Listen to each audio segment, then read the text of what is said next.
제가 올해 6월 미국 애너하임 연차총회에 강사로 초대되었는데요. 그 행사가 오프라인 행사가 취소되었다는 메일이 왔습니다. 뭐 저한테는 아쉽기도 하고요. 제가 만약에 올해 6월에 애너하임을 가면 10번째, 즉 10년째 지금 미국과 캐나다에서 열리는 연차총회를 가는 거거든요. 왜 해마다 가냐고 저한테 물어봐요. 미국에 꿀 발라놨냐고. 시간도 많이 들고 돈도 많이 드는데 왜 굳이 미국 MDRT 연차총회에 참석하느냐, 거기 가면 강의 들으면 정말 얻을 게 많냐라고 저한테 물어보시죠. 그럴 만한 가치가 있냐고요. 오늘은 거기에 대한 제 대답을 내용으로 구성해 봤습니다. 관심이 가는 주제라면 좋아요, 구독 버튼 누르고 시작하겠습니다.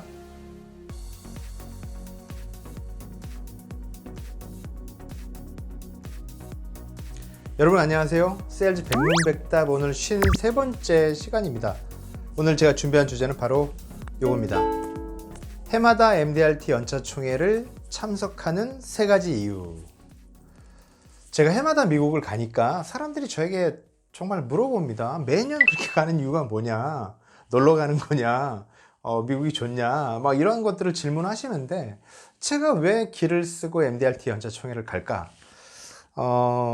저에게도 질문하게 되거든요. 저는 3가지 정도로 정리해서 말씀을 좀 드리고 싶어요. 해마다 6월에 미국 연차총회를 가는 첫 번째 이유는 뭐냐? 업계의 선배들을 만나고 싶어서예요. 업계의 선배들을 만나기 위해서. 이게 무슨 말이냐면요. 여러분, 제가 2002년부터 세일즈를 시작해서 지금까지 오고 있는데요. 저는 MDRT 경력이 17년입니다. 그런 정도의 경력이 뭐 말씀드리기 민망하지만 저보다 MDRT 횟수가 많으신 분이 대한민국에 100분이 안 되세요. 즉 15년, 20년 이렇게 롱런 하시는 분들이 많지 않으시다는 얘기예요. 근데 우리가 세일즈 책을 보면 재무 설계사라는 일은 평생 할 수 있는 일이고 마음만 먹으면 30년, 40년 할 수 있다고 하는데 그런 분들이 죄송하지만 대한민국에 많지 않다는 거죠. 잘 보기 힘들다는 거죠. 그런데 실제 미국에는 있다라고 하니 저는 그걸 한번 보고 싶었던 거예요. 2011년도 때 미국 애틀란타 연차총회에 제가 참석을 합니다. 그게 처음이었거든요. 정말 가서 한번 보고 싶었어요. 제가 2002년부터 시작했으니까 2011년이 거의 이제 10년 차잖아요. 그때 됐을 때 막 마음도 좀 지치고 정말 이게 평생 할 수 있는 일일까 이런 의문도 드는데 실제 미국에서 30년, 40년 된 사람들이 질비하다 하니 진짜 그런지 한번 보고 싶은 거예요. 그런 사람들이 있는지. 그래서 갔던 거죠.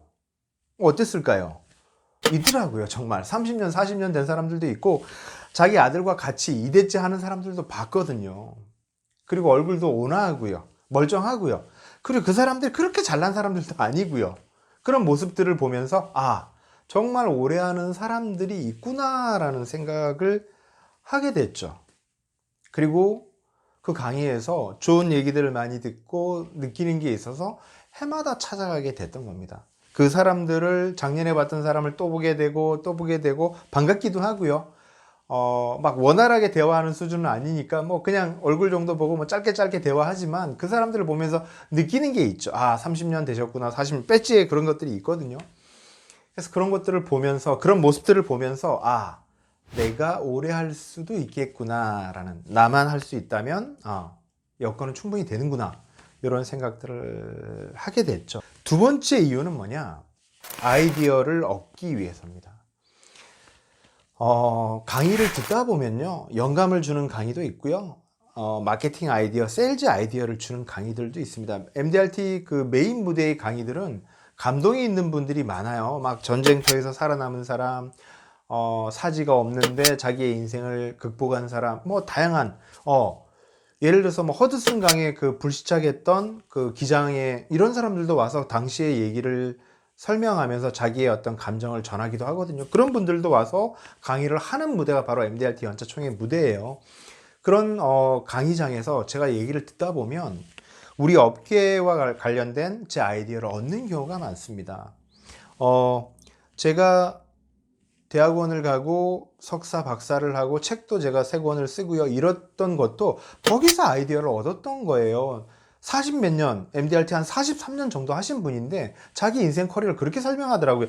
본업인 재무설계사도 하면서 강연 활동도 하고 저술 활동도 하고 대학 가서 강의도 한다더라고요. 그래서 그 모습 보면서 아, 나는 저런 모습이 좀 닮고 싶은 모습이다, 이런 느낌이 들더라고요. 그래서 제가 돌아와서 대학원에 등록하고 석사 박사하고 막 이런 걸 했던 거거든요. 저도 저 혼자 생각을 했던 게 아니라 그런 분들의 강의를 들으면서 아, 나는 저런 거 나도 좀 해봐야지, 이런 아이디어를 얻었다는 거죠. 2012년도도 NIM 강의였는데 그때 가이 베이커가 자산관리를 모으는 어떤 전략에 대해서 그게 왜 필요한지 롱런하기 위해서 자산관리 영업이 필요하다, 이런 얘기를 그때 했거든요. 그걸 듣고 제가 2012년 돌아와서 준비해서 투자권유 대행인 등록하고 이런 활동을 했다는 거죠. 즉 제가 계획하고 실행하는 아이디어의 상당수는 MDRT를 통해서 얻은 것이다. 세일즈 아이디어, 마케팅 전략을 MDRT 연차총회에서 얻는 경우가 종종 있다, 이런 말씀을 드리고 싶은 겁니다. 즉 나에게 새로운 자극, 새로운 변화를 원한다면 MDRT 연차총회를 가시라는 거고요. 세 번째, 제가 왜 MDRT 연차총회를 가느냐, 세 번째 이유는요, Think Week라는 말씀을 드리고 싶습니다. 즉 저에게 생각하는 주간으로 만들고 싶어서입니다. 여러분, 한국에 있는 동안 활동을 하다 보면 일상이 있고요, 돌봐야 하는 가족이 있고요, 자녀가 있을 수 있고요, 내가 속한 모임이 있고요, 또 내 가족들이 있고, 뭐 여러 가지 다양한 어떤 그 일상의 그 루틴들이 많을 겁니다. 그 어떤 생각을 집중적으로 하기가 힘들다는 거죠. 여러분의 비즈니스에 대해서, 여러분의 향후 전략에 대해서 어떤 생각을 해서 결정할지를 매일매일 일상에서는 깊이 생각하기 힘들다는 거죠. 그러니 미국에 가 있는 동안 차분하게 제 전략을 생각할 수 있다는 겁니다. 여러분, 마이크로소프트에 지금은 이제 이사직에서 완전히 은퇴했다고 신문을 며칠 전에 봤는데, 마이크로소프트의 그 빌 게이츠가 자기가 사업을 하는 동안 1년에 2주인가요? 1주인가요? 그 정도 시간을 통째로 비워서, 즉 외부와의 연락을 단절하고 자기 별장인가에 거기 들어가서 칩거한다더라고요. 뭐냐면 향후 1년의 계획을 세우는 think week, 즉 생각하는 주간을 가진다고 하더라고요. 그런 게 여러분 필요하다는 겁니다. 매일매일 루틴한 속에 그 쳇바퀴 돌듯 삶에서 살아가다가 뭔가 좀 책도 좀 들고 가고, 뭔가 미래 전략에 대해서 좀 생각도 하고, 뭔가 좀 쉬면서 한번 고민하는 그런 어떤 기간이 여러분 필요하다는 겁니다. MDRT 연차총회 그 일주일, 그 10일 정도의 기간이 저에게 그런 쉼표가 되는, 저에게 어떤 생각의 기간이 되는 그런 것이다 라고 말씀을 드리고 싶습니다. 정리를 하겠습니다. 제가 MDRT 연차총회를 해마다 가는 이유는 세 가지입니다. 첫 번째, 업계의 선배들을 만나 제 미래를 확인하기 위해서 간다, 이렇게 말씀드리고 싶고요. 두 번째, 새로운 세일즈 아이디어, 마케팅 전략을 얻기 위해서 간다. 세 번째, 그 자체로 생각하는 주간이 된다. 이렇게 오늘 내용 말씀드릴 수 있습니다. 제가 준비한 내용 여기까지고요. 내용이 마음에 드셨다면 좋아요와 구독 버튼 부탁드립니다. 다음 시간에 또 뵙겠습니다. 오늘 내용은 괜찮으셨어요? 앞으로도 빠르게 영상 받아보실 분은 가운데 있는 구독 버튼 클릭해 주시고요. 화면 좌우에 있는 관련 영상과 추천 영상 함께 보시면 많은 도움 되실 겁니다. 그럼 다음 시간에 더 알찬 방송으로 찾아뵙겠습니다.